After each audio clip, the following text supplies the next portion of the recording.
So hello, मेरा नाम है अभिषेक और स्वागत करता हूं एक बार फिर आपके प्यारे चैनल JR ट्यूटोरियल्स में। कैसे हो आप सभी लोग? आई होप आप लोग अच्छे रहोगे। आपकी पढ़ाई एकदम बढ़िया चल रही होगी, एकदम फोर्थ गियर पे। ठीक है, एग्जाम आने वाले, चलनी भी चाहिए। जैसा कि आपको पता है कि हमने ऑलरेडी स्टार्ट कर दिया था हमारा 10th लेसन, जिसका क्या नाम है, ह्यूमन हेल्थ एंड डिजीज। ठीक है, इसके मैंने ऑलरेडी 2 लेक्चर अपलोड कर दिए हैं। अगर आपने नहीं देखा है तो जाके देख लेना जरूर से, बहुत इंपॉर्टेंट लेक्चर है वो। ठीक है, आज ये लेक्चर है, लेक्चर नंबर 3, और इस लेक्चर में हम लोग 2 बहुत ही इंपॉर्टेंट डिजीज के बारे में डिस्कस करने वाले हैं, दैट इज एड्स और कैंसर। ठीक है, मैंने आपको ऑलरेडी बहुत सारे डिजीज के बारे में लास्ट वाले लेक्चर में डिस्कस किया था। देखो, ये सारे डिजीज के बारे में हम लोग डिस्कस किए थे। जो 2 डिजीज रह गई थी, that is AIDS and cancer. तो इसके बारे में हम लोग डिटेल में, ठीक है, डिटेल में डिस्कस करेंगे कि एड्स के अंदर कौन कौन सी चीजें होती है, कौन कौन सी चीजें पढ़नी है हम लोग को, ठीक है, जो कि एग्जाम में आएंगी। और मेनली कैंसर के बारे में भी ऐसी सारी चीजें हम लोग डिस्कस करेंगे। तो सबसे पहले हम लोग स्टार्ट करते हैं एड्स से, कि एड्स आखिरकार होता क्या है। देखो, एड्स का फुल फॉर्म होता है, ठीक है, आप लोग ने पढ़ा होगा, एड्स का फुल फॉर्म होता है that is acquired immuno deficiency syndrome. ठीक है, एक्वायर्ड इम्यूनो डेफिशिएंसी सिंड्रोम। देखो, इसके नाम में ही, ठीक है, इसके नाम में ही इसका मतलब छुपा हुआ है कि ये बीमारी क्या करता है। देखो, सबसे पहली बात कि ये इनक्यूरेबल बीमारी है। इसको अभी तक, ठीक है, जब तक मैं वीडियो बना रहा हूं तब तक, अभी तक इसका जो क्योर है वो अभी तक फाइंड नहीं हुआ है। ठीक है, तो it is a incurable disease, जिसको अभी तक क्योर नहीं किया जा सकता। मतलब अगर गलती से भी HIV वायरस का इंफेक्शन हो गया, ठीक है, और उससे अगर एड्स डेवलप हो गया, तो ये कभी भी क्योर नहीं की जा सकती। ठीक है, कभी भी क्योर नहीं की जा सकती। क्या इसका फुल फॉर्म है? इसको हम लोग कहते हैं acquired immuno deficiency syndrome. Acquired मतलब क्या? ठीक है, एक्वायर्ड मतलब कि इसको हम लोग जनरली अपने लाइफ में एक्वायर्ड कर रहे थे। मैंने आप लोगों को लास्ट वाले लेक्चर में बताया था कि एक्वायर्ड डिसीजेस होते हैं जिसको हम लोग क्या करते हैं अपनी जिंदगी के टाइम पे, ठीक है, जब हम लोग जिंदगी जी रहे हैं उसी टाइम पे हम लोग कुछ बीमारियां मिल जाती है, उसको हम लोग क्या कहते हैं, एक्वायर्ड डिजीज। ठीक है, सो ये एक्वायर्ड डिजीज है जो हम लोग अपने नॉर्मल लाइफ के टाइम पे एक्वायर करते हैं। फिर उसका नाम, उसके बाद क्या लिखा है, दैट इज इम्यूनो डेफिशिएंसी। मैंने आप लोग को इम्यून सिस्टम के बारे में पढ़ाया हुआ है। ठीक है, सो ये इम्यून सिस्टम को, ठीक है, इम्यून सिस्टम को क्या करता है, कमजोर कर देता है। बच्चों, ये इम्यून सिस्टम को क्या कर रहा है, कमजोर कर रहा है। इसीलिए इसको हम लोग क्या कहते हैं, दैट इज इम्यूनो डेफिशिएंसी। मतलब इम्यून सिस्टम को कमजोर करने का काम कौन कर रहा है, एड्स कर रहा है। और सिंड्रोम का मतलब होता है जनरली ग्रुप ऑफ डिजीज। ठीक है, डिजीज बोल रहा हूं, ग्रुप ऑफ सिम्टम्स। ठीक है, बहुत सारे सिम्टम्स अगर आपको एक साथ आ रहे हो तो इसको हम लोग कह सकते हैं इट इज अ सिंड्रोम। समझ में आया? एड्स का फुल फॉर्म क्या होता है, that is acquired immuno deficiency syndrome. कभी कभी एमसीक्यू के लिए ये भी क्वेश्चन आ जाता है कि एड्स का फुल फॉर्म बता दो। नेक्स्ट, ये कॉज किससे होता है? तो ये एक वायरल इंफेक्शन है। ठीक है, ये एक वायरस से कॉज होता है, जिस वायरस का नाम है दैट इज HIV वायरस। ठीक है, इसका नाम क्या है, दैट इज HIV वायरस। इसका फुल फॉर्म क्या है, that is human immuno deficiency virus. ठीक है, ह्यूमन इम्यूनो डेफिशिएंसी वायरस। मतलब इसका भी काम क्या है कि ह्यूमंस के अंदर, इंसानों के अंदर उनका जो इम्यून सिस्टम है ना, उनको ही, उसके ऊपर ही जाके अटैक करना है। आप देखो, आप लोगों को मैंने बताया था फर्स्ट लेक्चर में कि हमारे इम्यून सिस्टम में 2 बहुत ही इंपॉर्टेंट सेल्स थे, दैट इज हमारा जो मैक्रोफेजेस थे और जो न्यूट्रोफिल्स थे। ठीक है, वो सबसे पहले आते थे लड़ने के लिए। साथ ही साथ मैंने आप लोगों को एक और इंपॉर्टेंट बताया था, that is helper T cell. आप लोगों को पता है, वो अगर आपने फर्स्ट लेक्चर देखा होगा तो आपको पता होगा कि हेल्पर टी सेल कितना ज्यादा इंपॉर्टेंट था, क्योंकि हेल्पर टी सेल ही आगे चल के बी लिम्फोसाइट्स को जगा रहा था, और हेल्पर टी सेल ही मैक्रोफेजेस को, न्यूट्रोफिल्स को क्या कर रहा था, हेल्प कर रहा था कि भाई बने रहो, काम करते रहो। समझ में आ रहा है? तो हेल्पर टी सेल बहुत ज्यादा इंपॉर्टेंट था। ये जो एड्स का यानी HIV का जो वायरस है, ये सबसे पहले जाके अटैक किस पे करता है, सबसे पहले जाके अटैक करता है हेल्पर टी सेल पे। समझ में आ रही बात? जब ये हेल्पर टी सेल को ही मार देगा, ठीक है, तो अब यहां पे बचाने के लिए, ठीक है, अब देखो, हेल्पर टी सेल मर गए तो कौन जाके बी लिम्फोसाइट्स को एक्टिव कराएगा? अगर बी लिम्फोसाइट्स एक्टिव नहीं हुए तो प्लाज्मा सेल नहीं बनेगा, और अगर प्लाज्मा सेल नहीं बना तो एंटीबॉडीज नहीं बनेगी। समझ में आ रही बात? और एंटीबॉडीज का बहुत इंपॉर्टेंट फंक्शन था, मैंने आप लोगों को बताया था। इसका मतलब ये जो HIV है, ये हमारे इम्यून सिस्टम को जाके क्या कर रहा है, सबसे पहले कमजोर कर रहा है। इतनी बातें क्लियर है? ठीक है, तो आओ इसके बारे में थोड़ा हिस्टोलॉजी पढ़ते हैं, कि हिस्ट्री पढ़ते हैं थोड़ा सा एड्स की, कि ये डिस्कवर कैसे हुआ था और कहां पे सबसे पहले ये मिला था। तो सबसे पहले ये मिला था कॉन्गो कंट्री में। ठीक है, कॉन्गो कंट्री कहां है? It is a West African country. ठीक है, आप लोग ने अफ्रीका कॉन्टिनेंट पता होगा आप लोग को, ऐसे बीच में है ना, तो यहां पे कहीं पे एक कंट्री है that is Congo, Republic of Congo करके कंट्री है। ठीक है, उसके अंदर 1920s में, ठीक है, 1920s में कुछ ग्रुप ऑफ लोग गए थे चिंपैंजी का शिकार करने के लिए। किसका शिकार? चिंपैंजी चिंपैंजी का शिकार करने के लिए, तो उसमें उनके बीच में कोई हाथापाई हुई होगी, मतलब थोड़ा सा झगड़ा हुआ, झगड़ा नहीं बोल सकते, ठीक है, वो लोग शिकार करने लगे तो उनका क्या हुआ, स्क्रैच लगा, ठीक है, चिंपैंजीज थे, उन्होंने क्या किया, ह्यूमंस के ब्लड पे क्या कर दिया, स्क्रैच कर दिया, जिसकी वजह से अब देखो ह्यूमंस जो चिंपैंजीज थे उनको भी चोट लगी होगी, तो उनका जो ब्लड था वो ह्यूमन के ब्लड के साथ क्या हो गया, मिक्स हो गया, और उनके ब्लड में से, ठीक है, उनके ब्लड में से हमारे अंदर ये वायरस आ गया, दैट इज एचआईवी वायरस। तो सबसे पहले ये कब आया था, दैट इज 1920 में। अब 1920 से लेके 1980s तक, कब तक, 1980s तक इस वायरस का पता ही नहीं था, मतलब ये लोगों में फैल रहा है लेकिन लोगों को पता ही नहीं कि ऐसा कुछ वायरस है, समझ में आ रही बात। सो 1981 में इसका पहला रिकॉर्डेड केस मिला, ठीक है, और वो भी कैसे मिला पता है, मतलब देखा गया था कि बहुत सारे रेयर जो कैंसर्स थे वो लोगों को होने लग रहे, ठीक है, जो रेयर कैंसर्स थे, और वो किसको हो रहे थे पता है, वो जनरली हो रहे थे होमोसेक्सुअल कम्युनिटी को, जनरली वो किसको हो रहे थे, होमोसेक्सुअल कम्युनिटी समझते हो ना, जो मेनली जो गेज होते हैं, लेस्बियंस होते हैं, उसके अंदर होता है, ठीक है, तो होमोसेक्सुअल कम्युनिटी के अंदर, ठीक है, होमोसेक्सुअल कम्युनिटी के अंदर मेनली हम लोग को ये बीमारियां देखने मिल रही थी। तो डॉक्टर्स ने क्या देखा, डॉक्टर को देखने क्या मिल रहा था कि बहुत सारे ऐसे रेयर डिजीजेस है, ठीक है, जो अभी तक इंसानों में नहीं देखने मिल रहे थे, लेकिन उसकी वजह से इंसानों की मौत हो रही है, ठीक है, बहुत सारे रेयर कैंसर्स थे, निमोनिया की वजह से लोगों की मौत हो जा रही थी। तो डॉक्टर ने सोचा कि ऐसा क्यों हो रहा है लोगों के अंदर, अभी तक तो ये सारी चीजें नहीं हो रही थी, लेकिन ये अभी ज्यादा कैसे फैल रहा है। तो उनको बाद में पता चला कि इनके बॉडी में कोई एक ऐसा वायरस गया हुआ है जो क्या कर रहा है, उनका जो इम्यून सिस्टम है ना उसको एकदम कमजोर कर दिया, ठीक है, उनके इम्यून सिस्टम क्या कर दिया, एकदम कमजोर कर दिया है, जिसके वजह से कोई ऐसे जो कुछ ऐसी बीमारियां जो नॉर्मली नहीं होती थी हमको, लेकिन उसकी वजह से भी हमारी डेथ होने लग रही है। जैसे फॉर एग्जांपल अभी मेरे आसपास यहाँ पे टीबी का वायरस घूम रहा है, ठीक है, तुम्हारे आसपास भी घूम रहा होगा, लेकिन तुम्हें टीबी हो रहा है क्या, नहीं हो रहा है, बिकॉज आपका जो इम्यून सिस्टम है फाइट कर रहा है, ठीक है, लेकिन ये जो एचआईवी वायरस है ना, ये उस इम्यून सिस्टम को ही क्या कर देता है, सप्रेस कर देता है, उसका फंक्शन ही रोक देता है। तो अब वो जो वायरस है, ठीक है, या कोई भी बीमारी जो दूसरी बीमारी है, वो आपके बॉडी के अंदर बहुत जल्दी डेवलप होने लगती है, जिसकी वजह से आपकी डेथ हो सकती है। समझ में आ रही बात। तो जनरली जो एड्स इन्फेक्टेड फंक्शन पर्सन होता है ना, उसकी मौत कभी भी एड्स से नहीं होती, ठीक है, उसकी मौत किसी दूसरे ही डिजीज से हो जाएगी, ट्यूबरकुलोसिस से हो जाएगी, कैंसर से हो जाएगी, मतलब वो उसके बॉडी के अंदर कोई भी दूसरे जो डिजीज थे वो जल्दी कॉज हो जाते हैं बिकॉज ऑफ इम्यूनो डिफिशियंसी। समझ में इतनी बात, ठीक है। तो सबसे पहले कहां मिला था ये, 1920 में कॉन्गो कंट्री में इसका ये हुआ था, जन्म हुआ था बोल सकते हैं, सबसे पहले बार ये हुआ था, लेकिन किसी को पता नहीं था इसके बारे में। कब तक, 1980 तक। 1981 में सबसे पहला रिकॉर्डेड केस मिला, वो भी किसके अंदर, होमोसेक्सुअल कम्युनिटी के अंदर। तो मेनली डॉक्टर्स को क्या लगा कि ये जो बीमारी है ना, ये सिर्फ होमोसेक्सुअल के अंदर हो रही है, इसीलिए एड्स को पहले कहा जाता था ग्रिड, ठीक है, एड्स को पहले क्या कहा जाता था, ग्रिड। ग्रिड का फुल फॉर्म क्या था, that is gay related immunodeficiency. मतलब पहले उनको लगता था कि ये जो होमोसेक्सुअल कम्युनिटी के लोग हैं उनको ही ये बीमारी हो रही है, तो इस बीमारी का नाम क्या रखा था, GRID, ग्रिड, ठीक है, जिसका फुल फॉर्म क्या था, गे रिलेटेड इम्यूनो डेफिशिएंसी। उसके बाद 1983 में पता चला कि नहीं भाई, ये तो हेट्रोसेक्सुअल पॉपुलेशन को भी हो रहा है, ठीक है, मतलब जो नॉर्मल इंसान थे उनको भी क्या हो रहा है, मतलब जो हेट्रो वो वाले इंसान थे उनको भी क्या हो रहा है, एड्स का इंफेक्शन हो रहा है। तो बाद में इसका नाम क्या रखा गया, एड्स। इतनी बातें क्लियर है, ठीक है। तो ये हम लोग ने जनरल सा समझ लिया कि कैसे डिस्कवर हुआ है एड्स का वायरस। नेक्स्ट हम लोग पढ़ते हैं कि इसका ट्रांसमिशन कैसे होता है, मतलब ये कैसे एक पर्सन से दूसरे पर्सन में फैलता है, ठीक है। बहुत सारे लोग ऐसा सोचते हैं कि अगर किसी एड्स वाले पर्सन के साथ वो बैठ के खाना भी खाएंगे ना तो भी उनको एड्स हो जाएगा, ठीक है, उनसे गले में मिलेंगे तो उनको एड्स हो जाएगा, ऐसा नहीं होगा, ठीक है। मैं आपको बताता हूं कि जनरली एड्स का ट्रांसमिशन कैसे होता है। सबसे पहला होता है थ्रू सेक्सुअल रूट, ठीक है। हमारे बॉडी के जनरल जो फ्लूइड होते हैं ना उसके अंदर एड्स का वायरस रहता है, ठीक है। एड्स का वायरस जनरली कहां, एचआईवी वायरस रहता है जो जनरली कहां रहता है, हमारे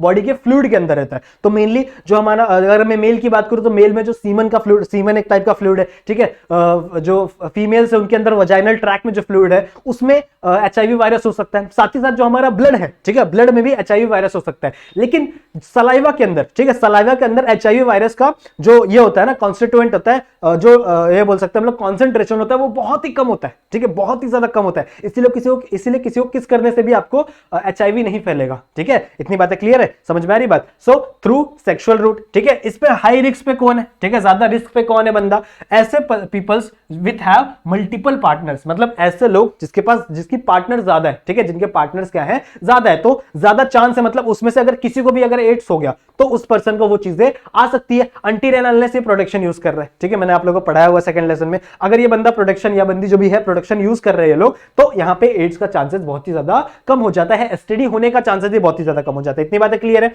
फिर जो सेकंड रीजन है that is through blood and blood product. ठीक है, ब्लड, अगर किसी का, बहुत सारे बीमारियां ऐसी होती है जिसमें हम लोग को दूसरों का ब्लड चढ़ाना पड़ता है। ठीक है, कभी किसी का एक्सीडेंट हो गया या फिर कभी किसी के प्लेटलेट्स की कमी हो गई, WBC की कमी हो गई, तो डॉक्टर्स क्या करते हैं? जनरली दूसरे किसी का WBC या प्लेटलेट्स या फिर पूरा का पूरा ब्लड हम लोग क्या करते हैं? चढ़ाते हैं। सही बात है। ठीक है, तो अगर ब्लड या फिर ब्लड प्रोडक्ट्स मतलब क्या? जो WBC से प्लेटलेट्स है, अगर वो ही इंफेक्टेड होंगे और वो इंफेक्टेड ब्लड अगर किसी को चढ़ा दिया जाए तो उस पर्सन को भी क्या हो सकती है? HIV हो सकती है। इतनी बातें क्लियर है।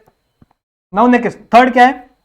Through infected needles and razors. ठीक है, नीडल्स यानी जो डॉक्टर्स नीडल्स यूज करते हैं। ठीक है, अगर एक ही नीडल्स बार बार यूज किया जाए तो अगर किसी पर्सन को HIV होगा, ठीक है, तो उसका ब्लड किसी दूसरे पर्सन के अंदर जा सकता था। अभी हाल ही में न्यूज आई थी कहीं पे तो कि एक डॉक्टर जो था, ठीक है, कोविड के टाइम पे एक न्यूज आई थी कि एक जो डॉक्टर था उसने एक ही नीडल से काफी सारे लोगों को ये लगाया था, इंजेक्शन लगाया था, जिसकी वजह से 35 लोगों को HIV हो गया। ठीक है, तो ये बहुत बुरी बात है, ऐसा होना नहीं चाहिए। ठीक है, तो ये नीडल्स की वजह से भी हो सकता है, साथ ही साथ रेजर्स की वजह से भी। जैसे आप बार्बर के शॉप पे जाते हो तो वो लोग आपके जो बाल काटते हैं ना, ठीक है, तो उसमें आपने देखा होगा कि हर बार वो ब्लेड जो चेंज करते हैं। ठीक है, अगर वो चेंज नहीं कर रहे तो आपको बोलना है उनको कि जो अंकल हमारा जो ब्लेड है आप यूज करो उसे चेंज करो। ठीक है, वरना किसी इसके पहले वाले जो पर्सन होगा उसे अगर किसी भी तरीके का अगर एड्स का इंफेक्शन हुआ तो वो ब्लड आपके बॉडी में आ गया और आपको भी एड्स हो सकता है। ठीक है, इतनी बातें क्लियर है। सो इसके थ्रू क्या करना है? ये सारी चीजें हम लोग को रेगुलरली देखना है। ठीक है, डॉक्टर्स तो जनरली चेंज करते ही अब,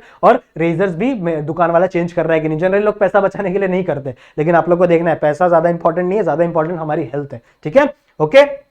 अगर मैं बात करूं इसमें कौन हाई रिस्क पे है, तो उसमें हाई रिस्क पे है ड्रग एडिक्ट। ठीक है, जो ड्रग एडिक्ट होते हैं, जो जनरली जो ड्रग्स होती है उनके जो इंजेक्शंस लेते हैं, तो अब देखो वो तो पहले से ही होश में नहीं होते। ठीक है, तो वो कौन सा नीडल देखने वाले कि नहीं भाई अलग तू अलग नीडल ले, मैं अलग नीडल लेता हूं, ऐसा कुछ नहीं होता उन लोग पे। तो उन लोग जनरली हाई रिस्क पे होते हैं। ठीक है, जो ड्रग्स लेते हैं ना सीधा अपने वेन्स में, ठीक है, तो उन लोग जनरली बहुत ज्यादा हाई रिस्क पे होते हैं। फिर from infected mother to foetus. ठीक है, अगर कोई एक मदर है जो पहले से क्या है? HIV इन्फेक्टेड है, और ठीक है, अगर उस फीमेल को अगर पता है कि उसको HIV इन्फेक्शन है तो डॉक्टर उसे बचा सकते हैं, उसके अंदर जो फीटस है, ठीक है, उसको बचा सकते हैं कुछ दवाइयों के थ्रू। लेकिन अगर उसे पता ही नहीं है, ठीक है, अगर उस फीमेल को पता ही नहीं है कि उसको HIV है, तो इस पर्सन, ये जो बच्चा है ना इसके वूम्ब में, ठीक है, उसको भी HIV का इन्फेक्शन हो जाएगा। समझ में आ रही बात? ठीक है, तो आप लोग को इंफॉर्मेशन, ठीक है, इंफॉर्मेशन बहुत ही ज्यादा जरूरी चीज है। ठीक है, तो इंफॉर्मेशन जरूरी है नीचे।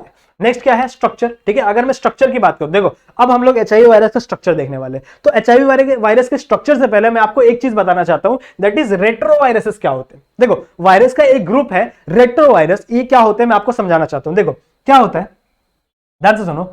कुछ ऐसे वायरसेस हैं, ठीक है, फॉर एग्जांपल ये एक वायरस है, उसका सेल बॉडी है, ठीक है, और यहाँ पे उसका RNA प्रेजेंट है। अब वायरस के अंदर जनरली DNA नहीं होता, उसके अंदर क्या होते हैं? उसके RNA होते हैं, और उस RNA के साथ, ठीक है, उस RNA के साथ यहाँ पे एक प्रोटीन प्रेजेंट होता है। ठीक है, एक प्रोटीन प्रेजेंट होता है जिसे हम लोग कहते हैं रिवर्स ट्रांसक्रिप्टेज। ठीक है, इसे हम लोग क्या कहते हैं? Reverse transcriptase. जिसे प्रोटीन बोल दो या एंजाइम बोल दो, एंजाइम भी एक टाइप का प्रोटीन ही है। ठीक है, तो इसके अंदर क्या प्रेजेंट होगा? Reverse transcriptase. अब जैसे ही ये वायरस, कोई भी ये वायरस है, ये क्या है? वायरस है, जैसे ही ये किसी पर्सन के अंदर घुसेगा, ठीक है, किसी भी पर्सन के सेल के अंदर घुसेगा, तो इसका जो ये RNA है ना, ठीक है, ये जो RNA है, ठीक है, ये किस में कन्वर्ट हो जाएगा?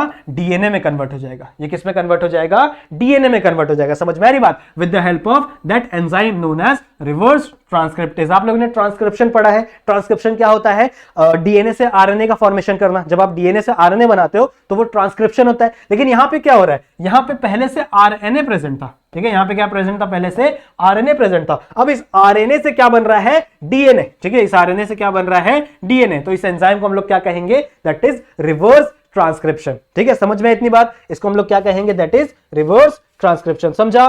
ठीक है, इतनी बातें क्लियर है? इतनी बातें क्लियर है। अब आओ इसका स्ट्रक्चर देखते हैं हमारे HIV वायरस का।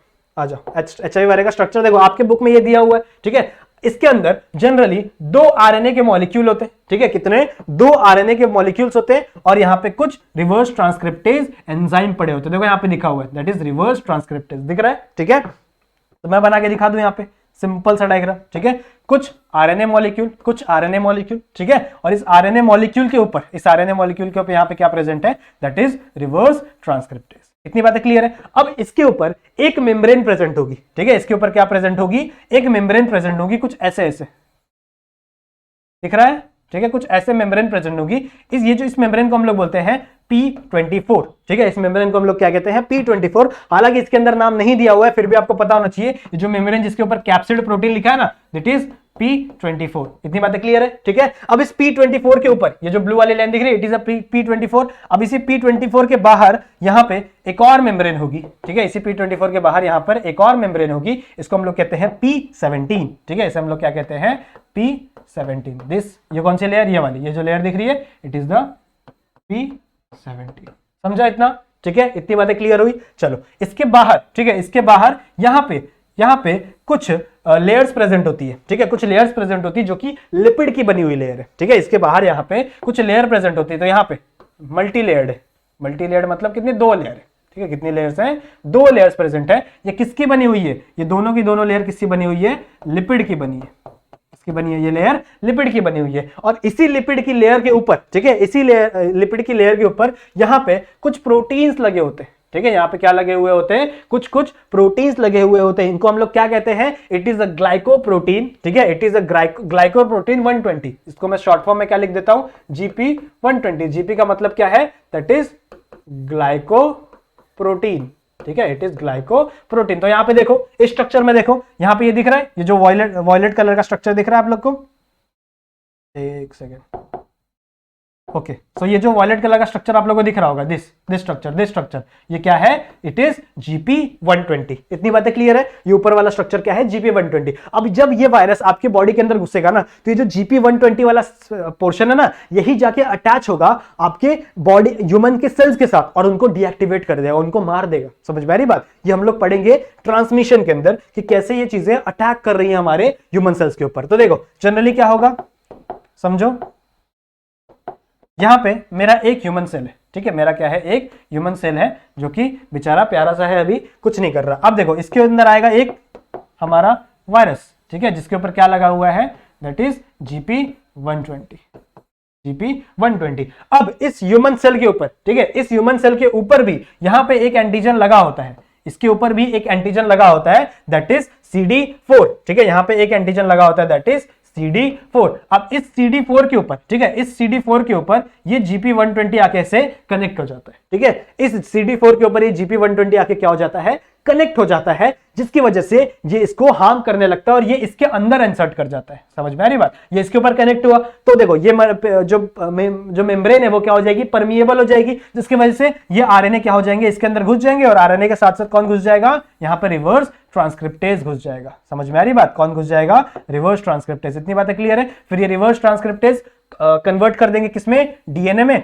समझ में आ रही बात? ये डीएनए में कन्वर्ट किया। अब ये डीएनए किसमें एंटर करेगा? अब ये डीएनए, ठीक है, अब ये डीएनए किसमें एंटर करेगा? जो ह्यूमन का डीएनए है, दैट इज हमारा जो डीएनए है उसमें एंटर करेगा और उसके यहां से, ठीक है, हमारे जो सेल है ना, ह्यूमन सेल, उसका ही फैक्टर यूज करके, हमारा ही सामान यूज करके वो क्या बनाने लगेगा? और भी छोटे छोटे आरएनए मॉलिक्यूल, दैट इज और भी छोटे छोटे HIV के वायरसेस बनाने लगेगा और ये वायरस जाके दूसरे किसी सेल को क्या करेंगे? सेम इन्फेक्ट करेंगे। समझ में आ रही बात? तो ऐसे ही जा जाके हमारे बॉडी के सेल्स को क्या करने लगता है? अटैक करने लगता है, इन्फेक्ट करने लगता है। समझा इतना? ठीक है, इतनी बातें समझी। अब देखो जो HIV का वायरस है, ठीक है, HIV अगर आपको हो रही है, अगर मैं तो नहीं चाहता आपको हो, लेकिन अगर किसी भी पर्सन को, किसी भी दुनिया में किसी भी पर्सन को अगर HIV हो रही है तो HIV डायरेक्टली एड्स में नहीं कन्वर्ट हो जाती, ठीक है, HIV डायरेक्टली एड्स में कन्वर्ट नहीं हो जाती, इसमें टाइम लगता है। तो HIV का जब आपको इन्फेक्शन हुआ, ठीक है, जब आपको HIV का इन्फेक्शन हुआ और अगर आपको पता नहीं चला, ठीक है, आपको इन द सेंस मैं आपको बार बार बोल दे रहा हूं, लेकिन नहीं होना चाहिए किसी को यार, ठीक है। तो अगर किसी भी पर्सन को HIV हुआ, उससे एड्स होने तक, ठीक है, उससे एड्स होने तक अगर वो पर्सन मेडिसिन नहीं ले रहा है तो 5 से 10 साल लगते हैं, कितने साल लगते हैं? 5 से 10 साल लगते हैं। मतलब इतने साल तक आप किसी भी पर्सन को पता ही नहीं चलेगा, ठीक है, इतने साल तक उस पर्सन को पता ही नहीं चलेगा कि वो एचआईवी इन्फेक्टेड है, ठीक है। अराउंड 10 ईयर्स, ठीक है, 5 to 10 ईयर्स बाद उसको पता चलेगा, उसके अंदर सिम्टम्स आना शुरू हो जाएंगे, उसको दूसरे बीमारी होना शुरू हो जाएंगे, तब जाके अगर वो टेस्ट करवाएगा तब शायद एचआईवी पॉजिटिव आ सकता है। इतनी बातें क्लियर है, ठीक है। इसलिए हमारी जो गवर्नमेंट है वो हमें कहती है कि हर 6 मंथ में, हर 6 मंथ में एक बार हमें एचआईवी का टेस्ट करा लेना चाहिए, चाहे कुछ भी हो या ना हो, चाहे किसी का ब्लड गलती से भी अगर हमारे अंदर आ गया हो तो उससे पता चल जाए, और जितनी जल्दी, ठीक है, जितने जो बीमारी है ना, जितना इनिशियल स्टेज पे हमें पता चलेगी उतना इजीली वो क्योर हो सकती है। इतनी बातें क्लियर है, ठीक है। इसीलिए हमारी गवर्नमेंट हमको हमेशा कहती रहती है। इतनी बातें क्लियर है, समझ में आया, ठीक है। तो अगर कोई पर्सन बिना इसके, ठीक है, बिना मेडिसिन के उसको एचआईवी से एड्स होने में, ठीक है, एचआईवी से एड्स होने में अराउंड कितना टाइम लग जाएगा? अराउंड 5 to 10 ईयर्स लग जाएंगे। मतलब इतने टाइम में एचआईवी क्या करेगा आपकी बॉडी में? वो जाके किसको इन्फेक्ट करेगा? वो जाके हेल्पर टी सेल को इन्फेक्ट करेगा, ठीक है, वो जाके किसको इन्फेक्ट करेगा? हेल्पर टी सेल को। समझ में इतनी बात, ठीक है, इतना क्लियर है, समझा? ओके, ठीक है। इसका मतलब इतने टाइम में आपकी जो इम्यूनिटी है, इतने टाइम में जो आपकी इम्यूनिटी है वो धीरे धीरे क्या होने लगेगी? डिक्रीज होने लगेगी, और 5 to 10 ईयर में आपकी इम्यूनिटी टोटली खराब हो जाएगी, जिसके वजह से आपको दूसरे बीमारियां होने लगेंगी। तो जनरली जो एक एड्स का पेशेंट होता है वो कभी भी एड्स से नहीं मरता, या तो वो किसी कैंसर से मर जाएगा, ठीक है, अलग अलग टाइप के कैंसर से मर जाएगा जो उसके बॉडी में नहीं होने वाले थे फिर भी हो गए, या तो वो निमोनिया जैसी बीमारी से मर जाएगा, या तो वो ट्यूबरकुलोसिस जैसी बीमारी से मर जाएगा। समझ में आ रही बात? मतलब ऐसी ऐसी बीमारी से उसकी डेथ हो सकती है जो कि नॉर्मल कंडीशन पे, मतलब अगर उसका इम्यून सिस्टम स्ट्रांग रहता तो उसको वो बीमारी उसका बाल भी बाका नहीं कर सकती थी, लेकिन आपका इम्यून सिस्टम इतना गिर गया है जिसकी वजह से वो बीमारी क्या हो रही है? उस पर्सन को हो जा रही है। इतनी बातें क्लियर है, ठीक है, समझा? अब इसके टेस्ट कैसे कैसे हम लोग को पता चलेंगे? तो जनरली 2 टेस्ट होते हैं। एक है अलाइजा। अलाइजा का फुल फॉर्म क्या है? That is enzyme linked immunosorbent assay, ठीक है, एंजाइम लिंक्ड इम्यूनोसॉर्बेंट एसे, ठीक है। ये कंफर्मेटरी टेस्ट नहीं है, कंफर्मेटरी टेस्ट ये है, ठीक है, it is not confirmatory test. समझा? कंफर्मेटरी टेस्ट मतलब क्या? कि अगर आपने फॉर एन एग्जांपल एलाइजा का टेस्ट करवाया, ठीक है, और एलाइजा टेस्ट पॉजिटिव आ गया, ठीक है, तो ऐसा कंफर्म नहीं है कि आपको ये हो गया है, ठीक है, एचआईवी का इन्फेक्शन हो गया है। आपको इसको कंफर्म करने के लिए एक दूसरा टेस्ट करना पड़ता है, दैट इज वेस्टर्न ब्लॉटिंग, ठीक है। वेस्टर्न ब्लॉटिंग क्या है? हमारा कंफर्मेटरी टेस्ट है।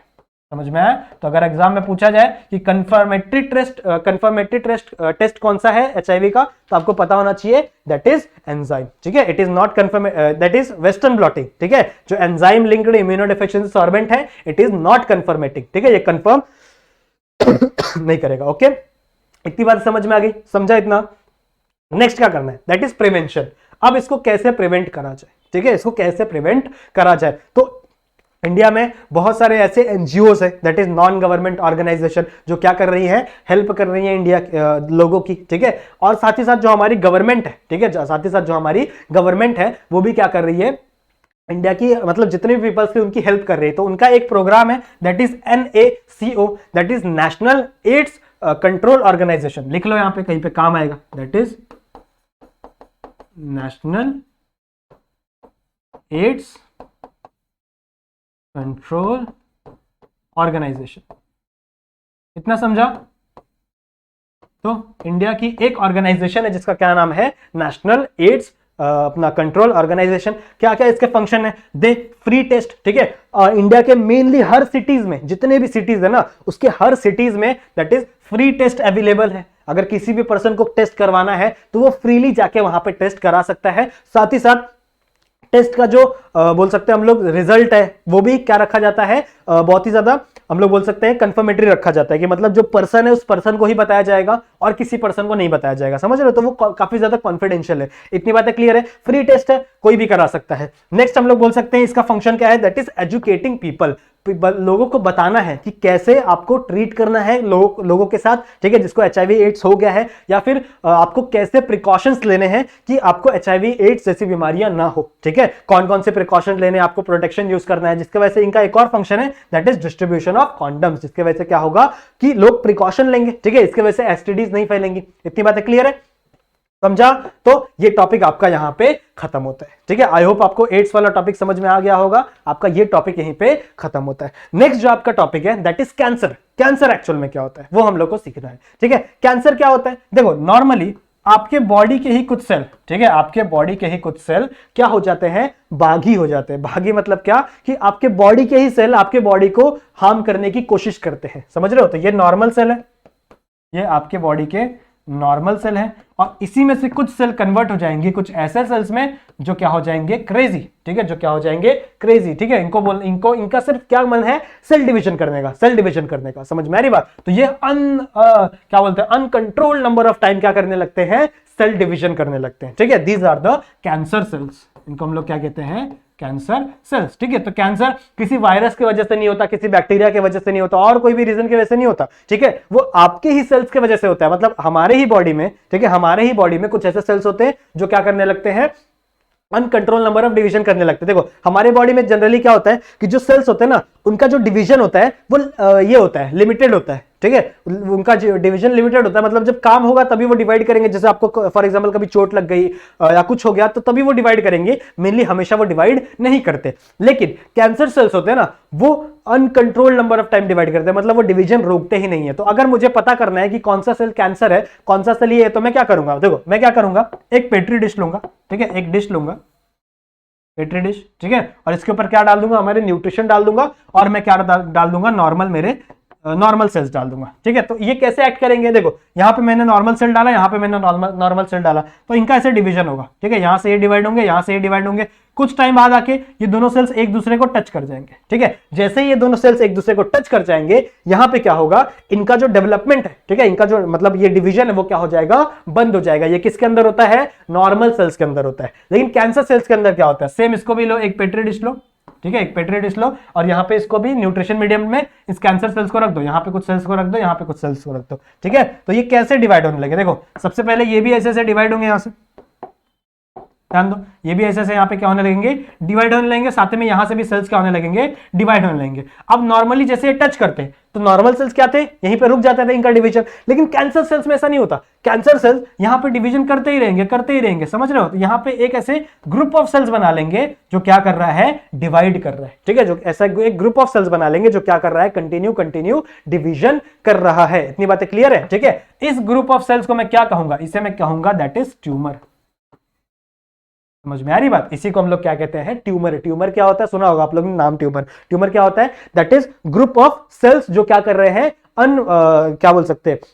बहुत ज्यादा नंबर ऑफ टाइम क्या कर रहे हैं? डिवीजन कर रहे हैं। समझ में आ रही इतनी बात? ठीक है, सो ट्यूमर दो टाइप के होते हैं। एक होते हैं जो हमारे डेडली, देखो एक होते हैं जो नॉर्मली हमारे बॉडी में प्रेजेंट होते हैं। हमारे बॉडी में तिल प्रेजेंट होते हैं, देखा होगा ना, सबके बॉडी में तिल प्रेजेंट होते हैं। तो वो क्या है? वो भी एक टाइप के ट्यूमर है। ठीक है, वो भी क्या है? एक टाइप के ट्यूमर है। लेकिन वो जहां पे बने हैं वहीं पे रहेंगे। समझ रहे हो? ऐसे लोग को, ऐसे ट्यूमर्स को हम लोग कहते हैं बिनिगिंग ट्यूमर। ठीक है, जो हमारे लिए डेडली नहीं है। लेकिन कुछ ऐसे ट्यूमर्स होते हैं जो हमारे लिए डेडली होते हैं, फेटल होते हैं, उनको हम लोग कहते हैं मैलिग्नेंट ट्यूमर। ठीक है, उनको हम लोग क्या कहते हैं? That is malignant tumour. ठीक है, और इनका फंक्शन क्या है? देखो ये किसी एक बॉडी में बने, फॉर एग्जांपल ये मेरे बॉडी का कोई एक जगह है। ठीक है, अब यहाँ पे ये ट्यूमर फॉर्म हो गया, यहाँ पे बहुत ज्यादा ट्यूमर क्या हो गया? फॉर्म हो गया। अब ये ट्यूमर क्या करेगा? देखो यहाँ पे कोई ब्लड वेसल होगी। ठीक है, यहाँ पे क्या होगी? कोई ब्लड वेसल होगी। ये ट्यूमर का सेल, ठीक है, ये जो ट्यूमर का सेल है ये एंटर करेगा इस ब्लड वेसल में। ठीक है, और ये ब्लड वेसल के थ्रू किसी और पोजीशन पे जाके वहां पे भी ट्यूमर फैलाने लगेगा। समझ में आ रही बात? देखो बिनिगिंग ट्यूमर था जो मेरे तिल्स थे। ठीक है, तिल मेरे बॉडी में होते, सबके बॉडी में होते। ठीक है, तो वो जो सेल्स होते हैं वो एक ही जगह पे रहते हैं। वो ट्यूमर वहां उससे कभी फैलेगा नहीं। लेकिन ये ट्यूमर्स क्या करते हैं? ब्लड वेसल्स के थ्रू एक जगह से दूसरी जगह क्या करते हैं? ट्रैवल करते हैं, और जनरली आपके पूरे बॉडी में ट्यूमर कॉज करने लगते हैं। समझ में आ रही बात?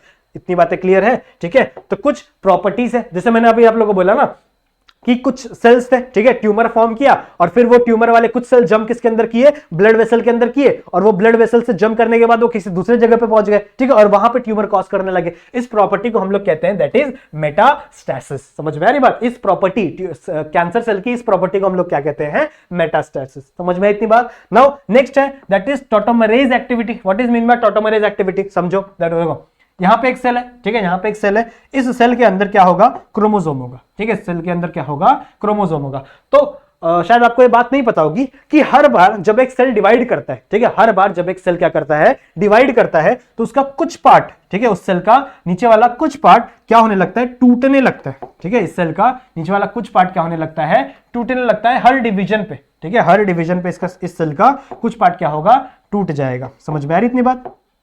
यहाँ पे ये सेल टूट गया, ठीक है, फॉर एग्जांपल ये सेल वापस डिवीजन करेगा, ठीक है, तो वापस क्या हो जाएगा, इसकी जो साइज है वो क्या हो जाएगी, छोटी हो जाएगी। समझ में आ रही बात? मतलब ये आगे चल के एक लिमिटेड टाइम तक ही डिवीजन कर सकता है, मतलब एक लिमिटेड टाइम आएगा जब इसकी साइज वो डिसाइड हो जाएगी, उस साइज से नीचे नहीं जा सकता, मतलब उसके अंदर इतने डीएनए भी तो भरे, ठीक है, तो वो डीएनए इनफेक्ट खत्म ना हो, कम ना हो, जिसके वजह से जो क्रोमोसोम की साइज है वो कम नहीं हो सकती। लेकिन कैंसर सेल के अंदर क्या होता है, कैंसर सेल्स के अंदर एक खास प्रोटीन होता है, ठीक है, कैंसर सेल्स के अंदर क्या होता है, खास प्रोटीन होता है जिसे हम लोग कहते हैं टॉटोमरेज, ठीक है, जिसे हम लोग क्या कहते हैं, टॉटोमरेज। जैसे ही कैंसर सेल एक सेल से दूसरा सेल बनाता है, इसके जो लास्ट वाले जो सेल्स होते हैं ना, लास्ट वाले जो क्रोमोसोम का साइज होता है वो कम नहीं होता, ठीक है, क्रोमोसोम का साइज इनमें कम नहीं होता। इस एक्टिविटी को हम लोग क्या कहते हैं, दैट इज टॉटोमरेज एक्टिविटी। समझा? ठीक है, समझा what is mean by tautomerase activity, what is mean by metastasis, इतनी बातें आई होप आप लोग को क्लियर होंगी। अब दूसरा क्वेश्चन ये आता है कि सर जो कैंसर सेल्स है, ठीक है, जो कैंसर सेल्स है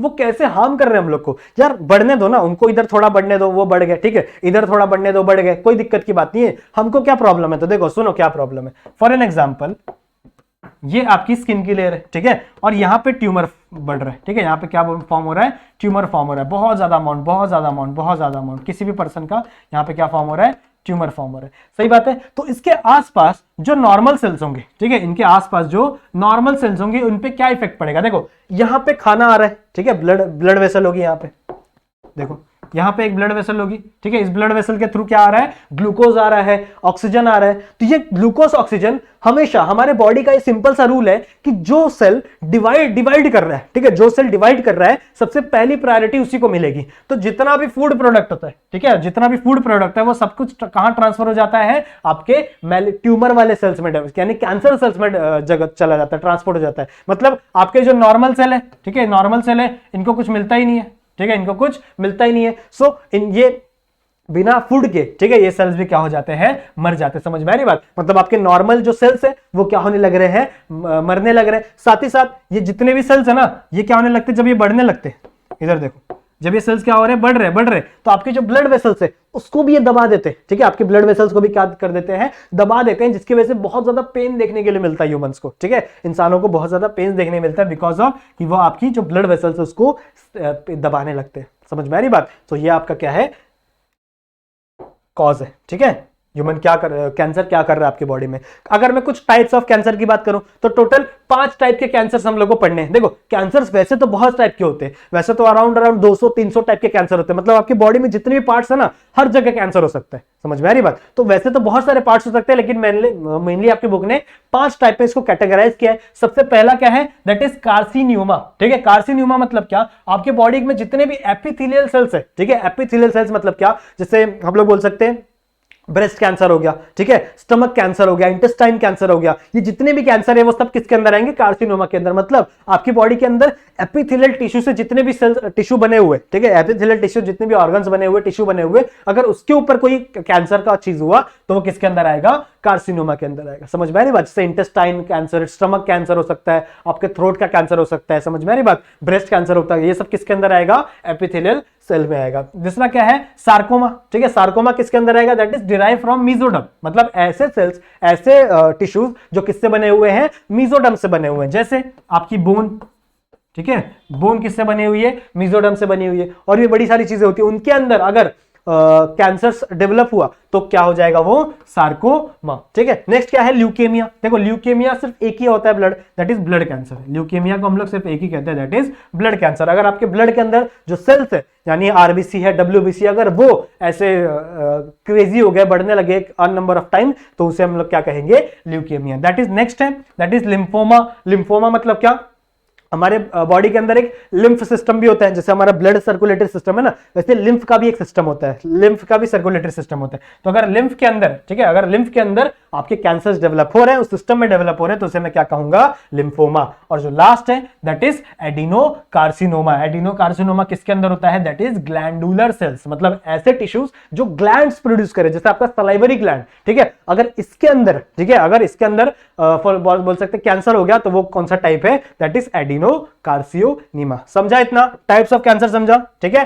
नेक्स्ट क्या है, that is cause of cancer. अब कैंसर कैसे होता है, देखो ऐसे तो बहुत सारे टाइप्स है कैंसर के, तो जिस भी चीज से, ठीक है, जिस भी चीज से कैंसर होगा उसे मैं क्या कहूंगा, कार्सिनोजेन, ठीक है, उसे मैं क्या कहूंगा, कार्सिनोजेन। देखो यहां पे लिखा हुआ है मैंने, साथ ही साथ मैंने यहां पे आपके लिए एक डायग्राम लाया है कि कार्सिनोजेन करते क्या आपके बॉडी में। देखो यहां पे ये एक नॉर्मल सा सेल है, ठीक है, नॉर्मल सा सेल है, बहुत ही ज्यादा खुश है, ठीक है, क्यों, क्योंकि इसके पास नॉर्मल सा डीएनए प्रेजेंट है। अब डीएनए में एक जीन प्रेजेंट होता है जिसे हम लोग कहते हैं प्रोटो ऑन्कोजीन, ठीक है, प्रोटो ऑन्कोजीन प्रेजेंट होता है आपके नॉर्मल से बॉडी में। तो कार्सिनोजेन करता क्या है, कार्सिनोजेन इसी प्रोटो ऑन्कोजीन को ऑन्कोजीन में कन्वर्ट कर देता है, ठीक है, नाम याद रखना, कोई दिक्कत की बात नहीं है। इसी प्रोटो ऑन्कोजीन को, ये नॉर्मल सेल था, ठीक है, इसी नॉर्मल सेल के प्रोटो ऑन्कोजीन को वो किस में कन्वर्ट कर देता है, आपके ऑन्कोजीन में। अगर ऑन्कोजीन बन गया तो इट इज कैंसर सेल।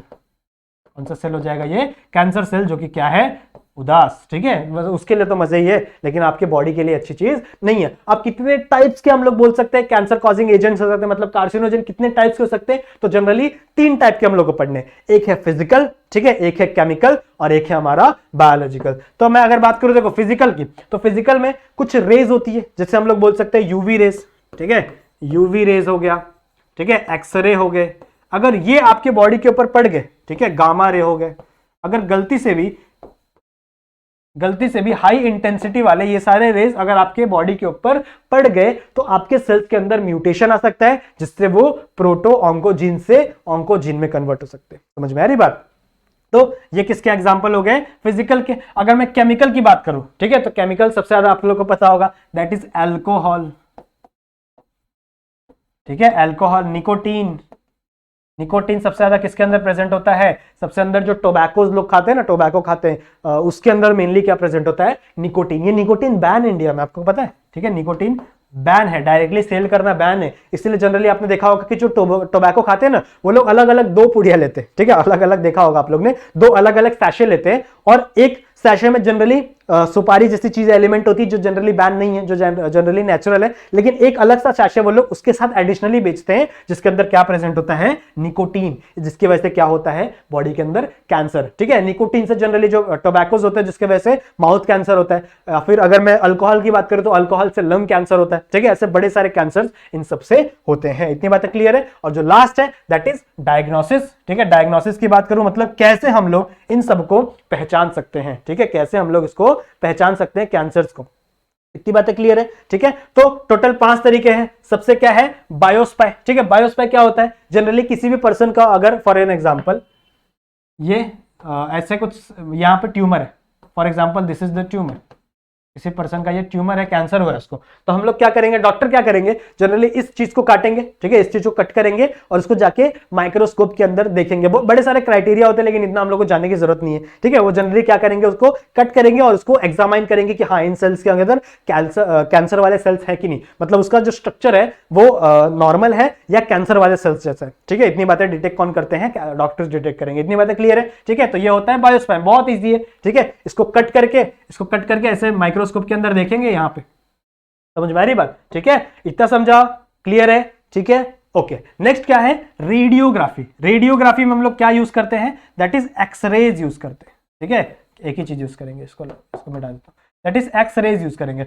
अब आप लोग बोलोगे, ठीक है, अब आप लोग बोलोगे कि सर अभी तो आपने बोला कि एक्सरे से कैंसर होता है, ठीक है, एक्सरे से कैंसर होता है, अभी मैंने बताया ना आप लोग को यहां पे, ठीक है, एक्सरे से क्या हो रहा है, कैंसर हो रहा है किसी पर्सन को। और वहीं हम लोग कैंसर को डिटेक्ट करने के लिए भी क्या यूज कर रहे हैं, एक्सरे यूज कर रहे हैं। तो अगर कोई पर्सन को एक्सरे नहीं होगा और वो सिर्फ देखने के लिए गया रहेगा, तो उसको एक्सरे से क्या हो जाएगा, कैंसर हो जाएगा, ठीक है। ऐसा नहीं होता, देखो इंटेंसिटी पे डिपेंड करता है, ठीक है। अगर आप ज्यादा इंटेंसिटी वाला एक्सरे अपने बॉडी पे लग जाएगा तो उससे कैंसर हो सकता है, ठीक है, लेकिन एक्सरे से जनरली नहीं, नॉर्मल कम इंटेंसिटी से नहीं होता, ठीक है। तो यहाँ पे कम इंटेंसिटी वाली चीजें यूज करते हैं। साथ ही साथ ये जो रेडियोग्राफी है ये 2D है, ठीक है, ये 2D इमेजेस देते हैं, तो ये थोड़ा सा डिसएडवांटेज है, क्योंकि हम लोग को 2D इमेज में जल्दी समझ में नहीं आता। तो इसका एडवांटेज है दैट इज सीटी स्कैन, ठीक है। सीटी स्कैन, सीटी का फुल फॉर्म क्या है? दैट इज कंप्यूटेड टोमोग्राफी, ठीक है। इसका फुल फॉर्म क्या है? दैट इज कंप्यूटेड टोमो, समझा इतना, ठीक है। ये इसमें भी एक्सरे ही यूज करेंगे हम लोग, ठीक है। सीटी स्कैन में भी हम लोग एक्सरे ही यूज करेंगे, लेकिन इसके अंदर जनरली हम लोग इसका देखा आपने मशीन देखा होगा, कुछ ऐसी सी मशीन होती है, ठीक है, ऐसे मशीन होती है और यहाँ पे इंसान को ऐसे सुला दिया जाता है, यहाँ पे इंसान होता है ऐसे, उसको सुला दिया जाता है और ये अंदर जाता है, ठीक है। तो यहाँ से भी इसका एक्सरे आता है, यहाँ से भी आता है, यहाँ से भी आता है, यहाँ से भी आता है, इसको सीटी स्कैन बोलते हैं। मतलब हर जगह से एक्सरे आता है और आपको एक 3D, ठीक है, आपके बॉडी का एक 3D डिस्प्ले हम लोग को मिलता है, तो BD लिख दिया, दैट इज थर्ड डायमेंशनल हम लोग को एक ये रिपोर्ट देखने के लिए मिलती है, जिसमें हम लोग को 3D स्ट्रक्चर दिखता है और हम लोग को बहुत सारे अलग अलग जगहों से दिख सकता है कि वो ट्यूमर कितना बड़ा है, कितना छोटा है, वो सारी चीजें हम लोग डिटेक्ट कर सकते हैं। और जो लास्ट है, अब देखो इसमें अंदर हम लोग क्या यूज कर रहे हैं? एक्सरेज यूज कर रहे हैं, तो ये ज्यादा अच्छी बात नहीं है, ठीक है, इतनी बातें अच्छी नहीं है। सो लास्ट है हमारा दैट इज MRI, जिसमें हम लोग एक्सरे जैसी कोई रे नहीं यूज करते। इसका फुल फॉर्म क्या है? दैट इज मैग्नेटिक रेजोनिंग इमेजिंग, ठीक है। इसका क्या है? मैग्नेटिक रेजोनेंस इमेजिंग, समझा? मैग्नेटिक रेजोनेंस इमेज, ठीक है। इसमें हम लोग मैग्नेटिक फील्ड का यूज करके हमारे बॉडी का स्ट्रक्चर देखते हैं, ठीक है, अंदर से कैसा ट्यूमर है, वो सारी चीजें। और इसमें भी हम लोग को 3D डायग्राम ही मिलता है, मतलब 3D स्ट्रक्चर ही मिलता है, समझा, ठीक है। तो यहां पे हमारा कैंसर वाला टॉपिक भी खत्म हो गया है, हमारा एड्स वाला टॉपिक भी खत्म हो गया है। एक छोटा सा ओपनियॉइड वाला टॉपिक बचा है, वो हम लोग रिवीजन लेक्चर में कवर कर लेंगे। सो आई होप आप लोग को समझ में आया होगा ये लेक्चर, ठीक है, अच्छा लगा होगा, कुछ नया सीखने मिला होगा आप लोग को, ठीक है। तो इसी के साथ अगर आपको वीडियो पसंद आया है तो वीडियो को लाइक जरूर से कर देना, ठीक है, वीडियो को लाइक जरूर से कर देना। नए हो तो सब्सक्राइब जरूर से कर लो चैनल को, और बेल आइकन को भी ऑल पे सेट कर देना, ताकि जो आने वाले वीडियो से उसके नोटिफिकेशन भी आपको मिलते रहे, ठीक है। तो इसी के साथ मिलते हैं नेक्स्ट वीडियो में, तब तक के लिए कीप स्टडीइंग।